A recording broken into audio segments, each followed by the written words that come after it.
Sabar kunci utama. Di sebuah desa kecil, hiduplah sepasang suami istri yang sudah tua dan anak laki-lakinya yang hidup sederhana di rumah kecilnya. Sepasang suami istri itu bernama Pak Agung dan Bu Runi, serta anaknya yang bernama Budi. Mereka bertiga hidup dari berjualan buah dan bertani.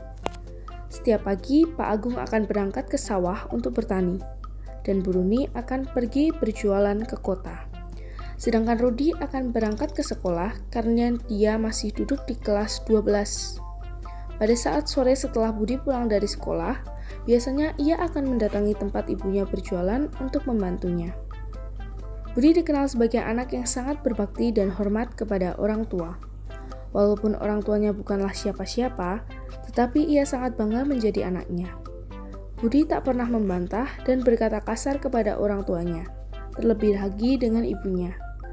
Baginya, ibu adalah manusia yang paling harus dihormati. Tak hanya itu, Budi juga dikenal sangat pintar di sekolahnya. Ia selalu menjadi ranking 1 sejak ia bersekolah dari SD hingga SMA. Ia juga sering memenangkan lomba olimpiade dan lomba-lomba lain yang membanggakan sekolah. Tak heran jika ia menjadi ketua kelas dan murid andalan guru. Teman sekelasnya juga sering meminta tolong untuk dijelaskan materi yang belum mereka pahami. Budi selalu membantunya dengan senang hati.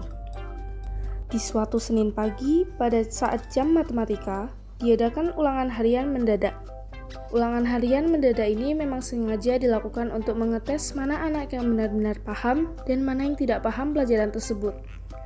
Kebetulan, Roni yang merupakan teman sekelas Budi tidak paham pelajaran matematika karena ia selama pelajaran sering sekali malah asik bermain HP sendiri. Nah, paniklah si Roni karena ia takut tidak bisa menjawab ulangan tersebut. Kemudian, sebelum ulangan dimulai, ia meminta bantuan si Budi yang pintar agar memberi jawaban saat ulangan. Budi sebagai anak yang jujur, tentu saja menolak untuk memberitahunya. Roni pun marah dan menghinanya dengan sebutan si miskin banyak gaya, pelit, dan lain-lain. Tetapi Budi tidak peduli. Ia juga merasa apa yang dia lakukan itu sudah benar. Ujian pun dimulai, dan benar saja Roni pusing 7 keliling karena tidak bisa menjawab. Sedangkan Budi dan teman-temannya dapat mudah mengerjakan karena terus memperhatikan saat guru sedang mengajar dan rajin belajar.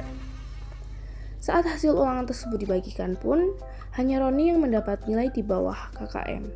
Sedangkan teman lainnya mendapat nilai di atas KKM semua. Roni menggerutu dalam hatinya. Dirinya dendam kepada Budi karena Budi tidak mau membantu contekan kepadanya. Hari-hari berlalu, bulan-bulan pun berlalu.